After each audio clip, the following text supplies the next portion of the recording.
옛날 아주 먼 옛날 하늘은 높고 바람은 선선하던 시절이었습니다.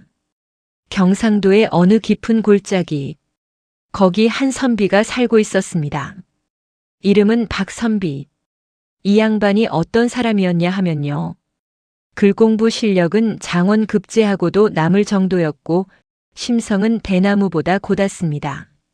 마을 사람들이 말하길 우리 마을에 박선비님 계신 것이 자랑이요. 그런데 말입니다. 참으로 안타깝게도 그 훌륭한 성품과는 달리 형편은 지독하게도 가난했습니다. 박선빈의 집을 한번 보십시오. 지붕의 볏짚은 썩어서 구멍이 숭숭 뚫려 있었습니다. 밤이면 그 구멍으로 달빛이 내려와 방 안을 비추었지요. 등잔기름 살 돈조차 없던 선비에게는 달림이 유일한 등불이었습니다. 겨울이면 어땠겠습니까? 칼바람이 문틈으로 들이쳐서 방 안에서도 하얀 입김이 모락모락 나왔습니다. 여름이면 또 어땠겠습니까? 눅눅한 곰팡이가 벽지를 다 갉아먹었습니다. 하지만 박선비는 그저 허허 웃으며 낡은 책장만 넘길 뿐이었습니다. 바스락, 바스락, 종이 넘어가는 소리. 그것이 박선빈의 집에서 들리는 유일한 생기였습니다.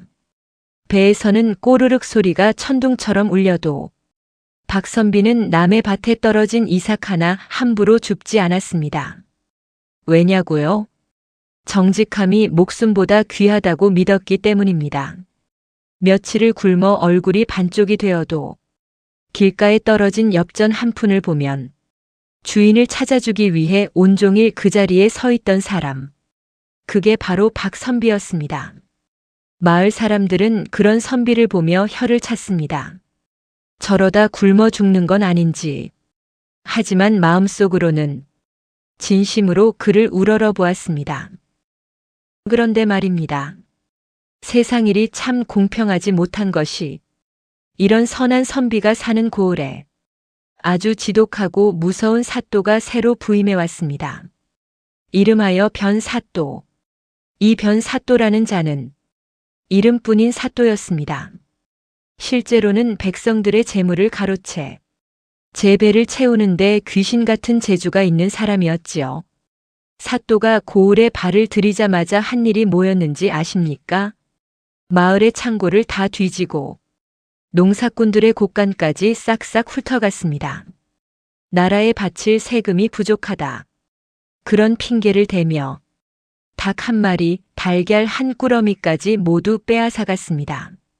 백성들은 사또의 그림자만 보여도 가슴이 내려앉아 뒷걸음질을 쳤습니다. 그런데 변 사또는 어떻게 지냈겠습니까?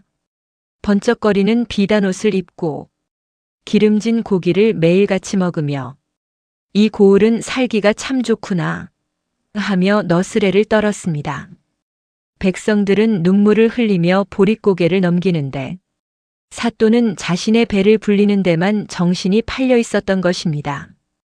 그런데 말입니다. 변 사또는 특히 한 가지를 참지 못했습니다. 자신의 권위에 도전하는 상황. 그런데 부임하자마자 들리는 소문이 온통 박선비에 대한 칭찬뿐이었습니다. 박선비는 가난해도 고결하다. 진정한 양반은 박선비님이시다. 이런 소리가 사또의 귀에 들어가니 속이 뒤틀릴 수밖에 없었습니다. 사또는 이를 갈았습니다. 가난한 놈이 정직하면 얼마나 정직하겠나. 그 가짜 가면을 반드시 벗겨버리겠다. 사또는 심술이 가득한 얼굴로 박선비를 무너뜨릴 궁리를 하기 시작했습니다. 욕심쟁이 사또의 머릿속에서 아주 고약하고 치졸한 음모가 싹트기 시작한 것입니다. 정직한 박선비와 탐욕스러운 변사또. 이 두 사람의 운명이 앞으로 어떻게 얽히게 될까요? 본격적인 이야기가 시작됩니다. 어느 화창한 봄날이었습니다. 박선비는 여느 때처럼 툇마루에 앉아 낡은 책장을 넘기고 있었습니다.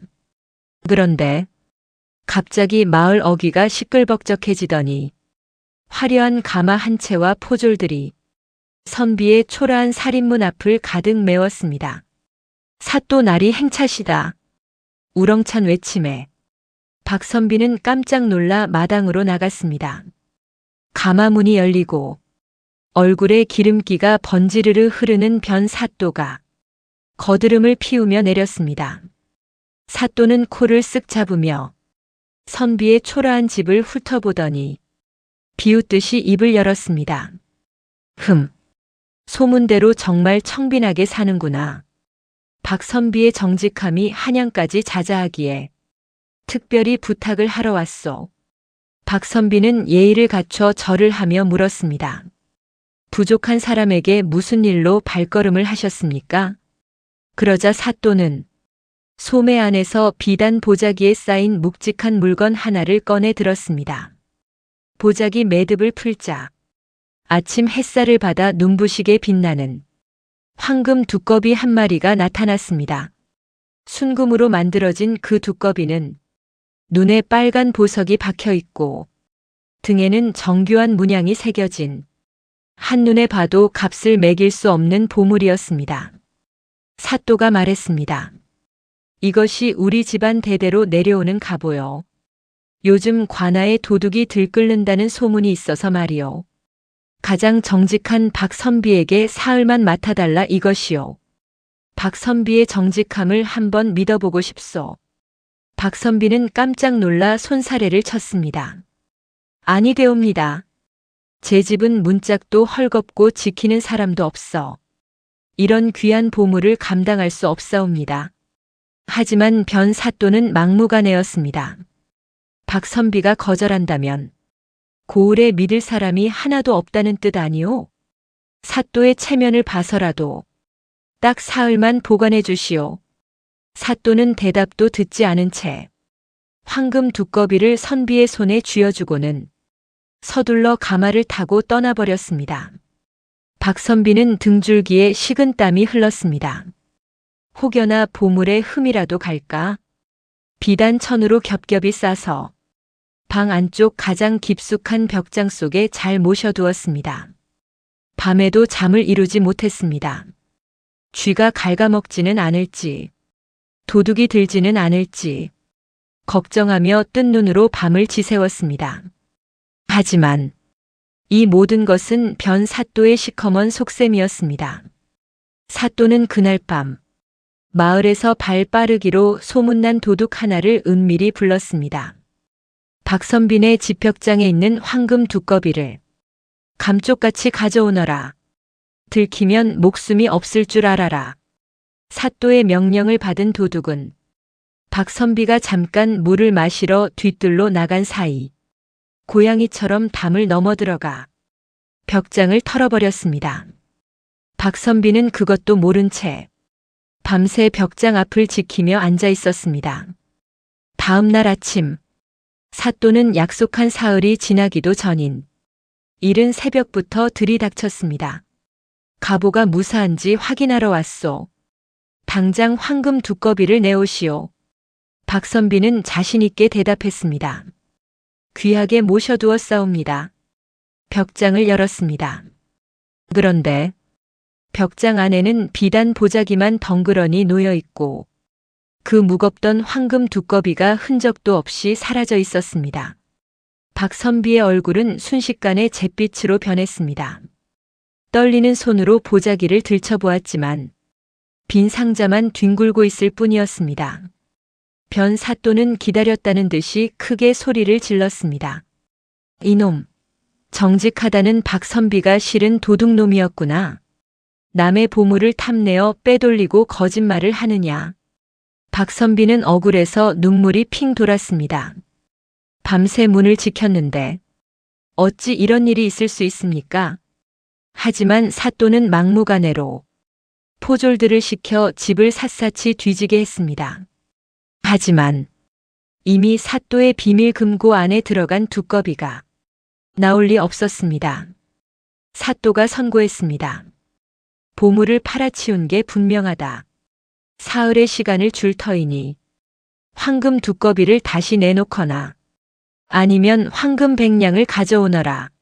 만약 가져오지 못하면 목을 쳐서 성문에 걸겠다.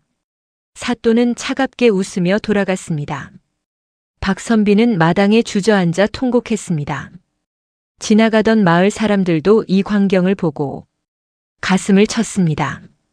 사또가 작정을 하고 사람을 잡는구나. 선비의 아내는 남편의 옷소매를 잡고 울부짖었습니다. 황금 백냥이 어디 있습니까? 어찌하면 좋습니까? 박선비는 눈을 감고 깊은 생각에 잠겼습니다. 가난하지만 정직하게 살아온 평생이 허망하게 무너지는 것 같아 가슴이 찢어지는 듯 했습니다. 하지만 박선비는 재물은 없어도 매우 영특한 사람이었습니다. 선비는 눈물을 닦고 가만히 앉아 사건을 되짚어 보았습니다. 도둑이 든 흔적도 없는데 보물만 사라진 것은 분명 사또가 파놓은 함정이다. 선비는 확신했습니다. 그리고 슬퍼하는 아내를 다독이며 말했습니다. 여보, 너무 걱정하지 마시오. 하늘이 무너져도 솟아날 구멍은 있는 법이오. 사또의 그 큰 욕심을 역이용하여 고을의 평화를 되찾아오겠소. 과연 박선비는 어떤 기발한 책략을 세웠을까요? 사흘 뒤 죽음의 문턱에서 선비가 사또 앞에 내놓을 비장의 무기가 무엇일까요? 계속해서 들어보시지요. 이제 이야기는 한치 앞도 볼 수 없는 칠흑 같은 어둠 속으로 흘러갑니다. 사또가 내준 사흘의 시간 중 벌써 이틀이 훌쩍 지나가 버렸습니다.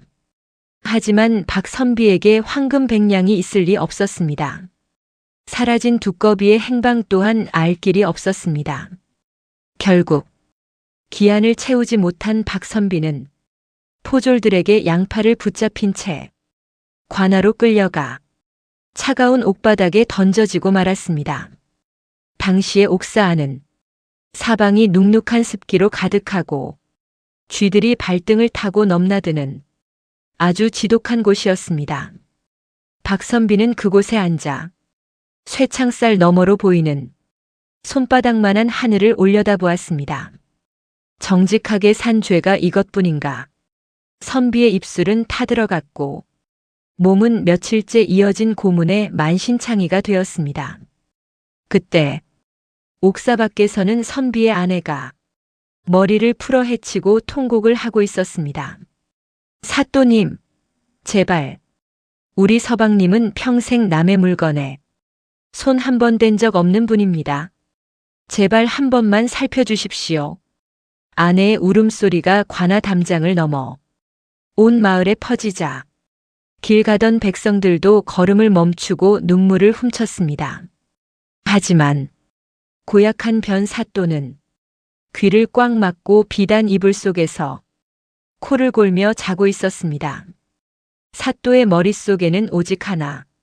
내일이면 눈엣 가시 같은 선비를 치우고 그놈의 집터까지 모두 뺏어버리겠다. 그런 검은 욕심만 가득했습니다. 이제 내일 해가 뜨는 대로 선비는 형장으로 끌려가 곤장 100대를 맞고 멀리 유배를 떠나야 할 처지였습니다. 곤장 100대면 건장한 장정이라도 목숨을 부지하기 힘든 법인데 박선비처럼 마른 분이 견디기에는 사실상 사형 선고나 다름없었습니다.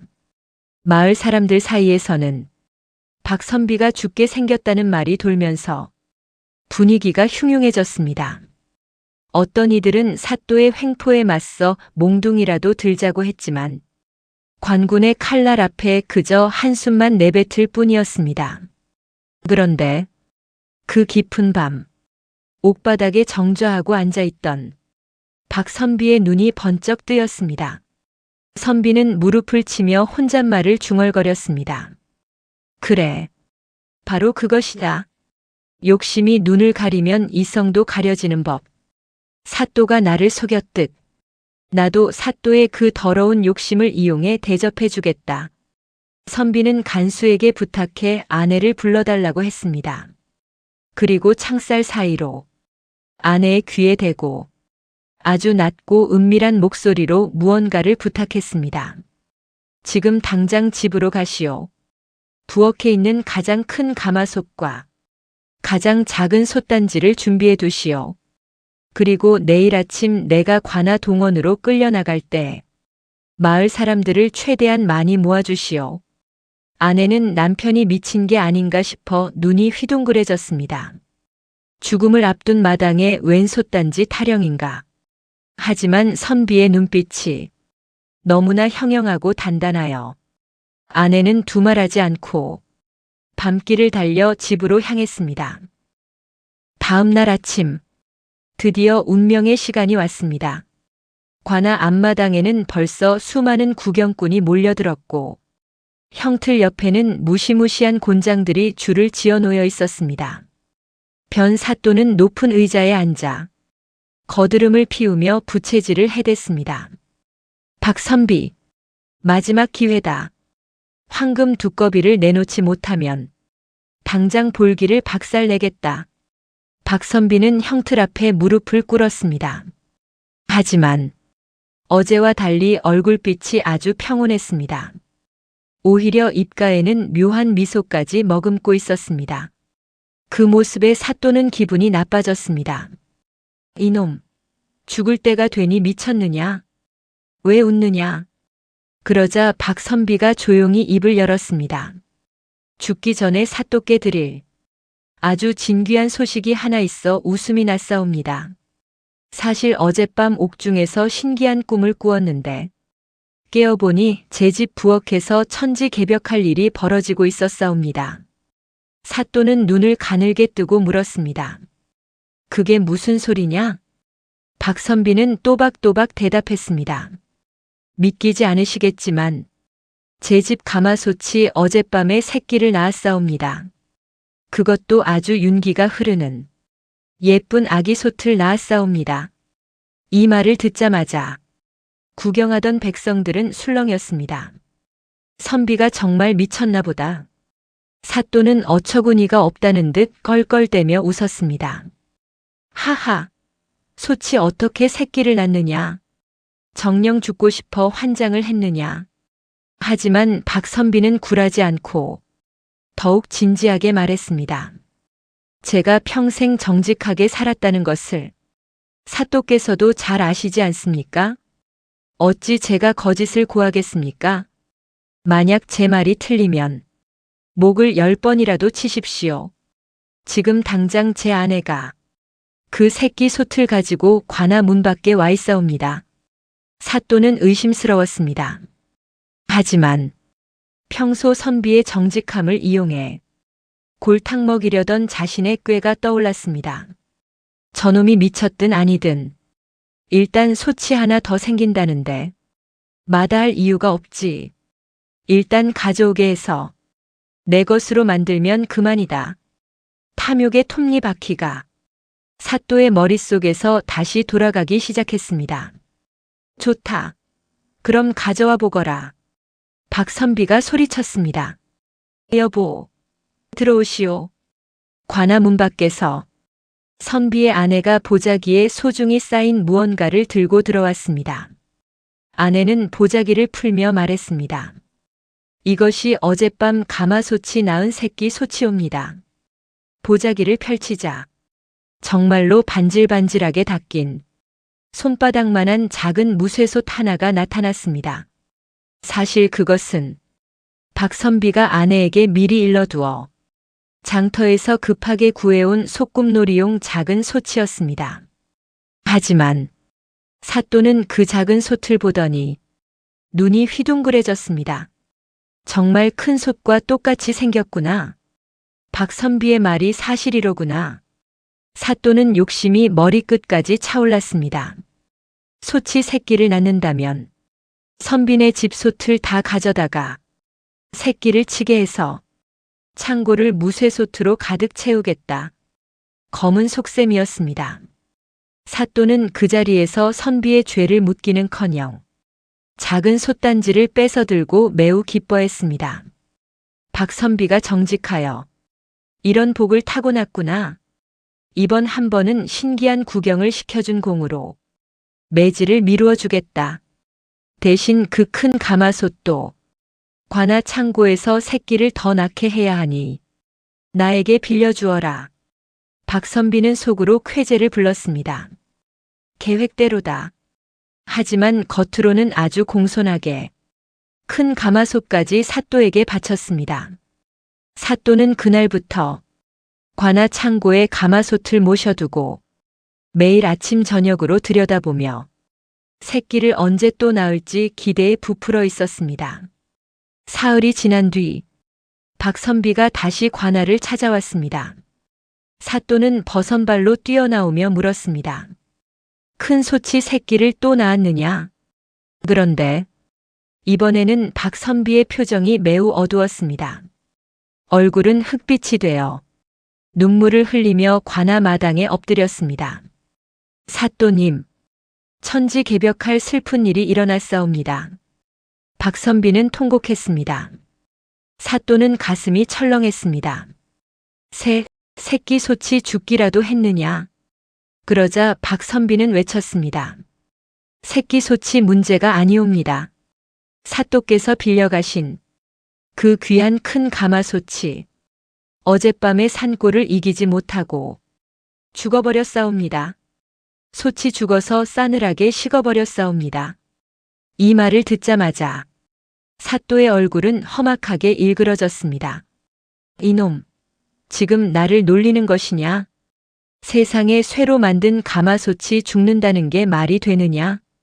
당장 그 가마솥을 내오라. 어디서 거짓말을 하느냐? 바로 이때였습니다. 박선비가 눈물을 닦고 벌떡 일어나 사또의 눈을 똑바로 쳐다보며 호통을 치기 시작했습니다. 그 목소리가 얼마나 컸던지 관아 대들보가 다 울릴 정도였습니다. 사또, 방금 솥이 어떻게 죽느냐고 물으셨습니까? 쇠로 만든 것이 어떻게 죽느냐고 하셨습니까? 그러면 묻겠사옵니다. 쇠로 만든 가마솥이 새끼를 낳는다는 말은 믿으면서 왜 죽는다는 말은 믿지 못하십니까? 사또가 말을 더듬으며 당황하자 박선비는 쐐기를 박았습니다. 생명이 없는 무쇠가 새끼를 낳을 수 없다는 건 3살 먹은 아이도 아는 사실이옵니다. 그런데 사또께서는 오직 솥단지를 공짜로 얻을 욕심에 그 거짓말은 철석같이 믿고 받지 않으셨습니까? 욕심에 눈이 멀어 이치에 맞지 않는 일을 믿으셨으니 이제 이치에 맞게 솥이 죽었다는 사실도 받아들이셔야 하지 않겠습니까? 구경하던 백성들이 여기저기서 소리를 지르기 시작했습니다. 박선비의 말이 옳다. 맞소, 맞소. 사또는 당황해서 얼굴이 시뻘개졌습니다. 그래도 가보인 황금 두꺼비를 잃어버린 죄는 사라지지 않는다. 당장 저놈을 치라. 하지만 박선비는 눈 하나 깜짝하지 않고 사또의 코앞까지 다가갔습니다. 끝까지 가보 타령이십니까? 그럼 이제 진실을 말씀드리겠사옵니다. 옥에 갇혀 있을 때 꿈에 산신령이 나타나 말하기를 사또의 황금 두꺼비는 도둑이 가져간 게 아니라 원래 사또의 주머니 속으로 돌아가고 싶어 해서 제 발로 걸어 들어갔다 하더이다. 사또의 방안 비밀 상자를 열어보십시오. 자신이 잃어버렸다는 그 두꺼비가 거기서 잠자고 있지 않습니까? 사또는 발뺌했습니다. 그런 일은 없다. 하지만 이미 백성들의 눈초리는 사또를 범인으로 지목하고 있었습니다. 바로 그 순간 관아 정문이 활짝 열리며 암행어사 출두요. 우렁찬 외침이 울려 퍼졌습니다. 역졸들이 마패를 번쩍이며 들어오자 사또는 의자에서 굴러떨어졌습니다. 박선비는 비로소 길게 한숨을 내쉬었습니다. 욕심쟁이 사또의 함정이 오히려 자신의 목을 조르는 결과로 돌아온 것입니다. 이제 이 기막힌 이야기의 끝을 맺어보겠습니다. 암행어사 출두요. 이 외침의 관아 마당은 순식간에 아수라장이 되었습니다. 거드름을 피우던 변 사또는 의자에서 굴러떨어져 가시 비뚤어진 줄도 모르고 바들바들 떨고 있었습니다. 어사또가 위엄있게 걸어나와 사또의 방을 뒤지게 하니 아니나 다를까 박선비의 집에서 훔쳐온 황금 두꺼비가 사또의 비밀 벽장에서 보란듯이 발견되었습니다. 어사또는 엄하게 꾸짖었습니다. 백성을 보살펴야 할 사또가 도둑질도 모자라 정직한 선비를 죽이려 함정을 팠다니. 변 사또는 바닥에 머리를 조아리며 빌었습니다. 한 번만 살려주십시오. 하지만 이미 때는 늦었습니다. 사또는 그 자리에서 관복이 벗겨지고 포승줄에 묶여 압송되었습니다. 마을 사람들은 사또가 끌려가는 길목에 서서 욕심쟁이 사또의 최후를 비웃으며 환호성을 질렀습니다. 오랫동안 쌓였던 우라가 한순간에 내려가는 순간이었습니다. 박선비는 어떻게 되었을까요? 어사또는 박선비의 지혜와 고든 절개를 높이 사서 조정의 장계를 올렸습니다. 덕분에 박선비는 억울한 누명을 벗은 것은 물론이고 나라에서 내린 상금으로 그 지긋지긋한 가난에서도 벗어날 수 있었습니다. 구멍 뚫린 초가집 대신 튼튼한 기와집을 짓고 평생 소원이던 책들을 마음껏 사서 읽으며 여생을 보냈습니다. 그런데 말입니다. 박선비가 부자가 된 뒤에도 변하지 않은 것이 하나 있었습니다. 예나 지금이나 길가에 떨어진 물건 하나 탐내지 않고 자기보다 어려운 이웃이 있으면 먼저 손을 내미는 그 정직한 성품이었습니다. 사람들은 그런 선비를 보며 말했습니다. 진짜 부자는 곳간이 가득한 사람이 아니라 마음이 깨끗한 사람이로구나. 여러분, 가마솥이 새끼를 낳았다는 말도 안 되는 거짓말에 속아 넘어간 변 사또의 이야기는 많은 것을 생각하게 합니다. 사또가 어리석어서 속은 것이 아닙니다. 바로 욕심이 눈을 가렸기 때문입니다. 공짜로 솥 하나를 더 얻어보겠다는 그 눈먼 욕심이 세상의 이치를 가려버린 것입니다. 우리네 인생도 마찬가지일 것입니다. 살다 보면 남의 것이 더 커 보이고 편한 길로 가고 싶은 유혹이 생기기 마련입니다. 하지만 박선비는 죽을 위기에서도 정직이 이긴다는 믿음을 버리지 않았습니다. 결국 그 믿음이 하늘을 돕게 하고 지혜를 만들어낸 것입니다.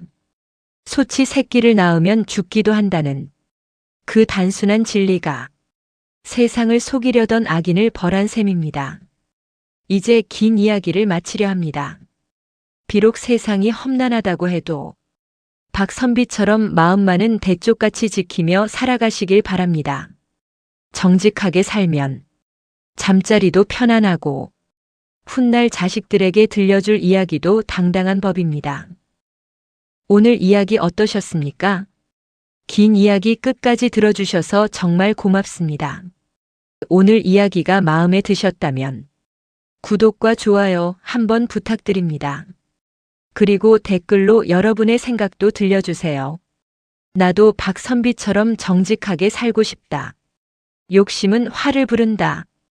어떤 말씀이라도 좋습니다. 그럼 모두 박선비 같은 복을 많이 받으시고 평안하고 행복한 시간 되시길 바랍니다.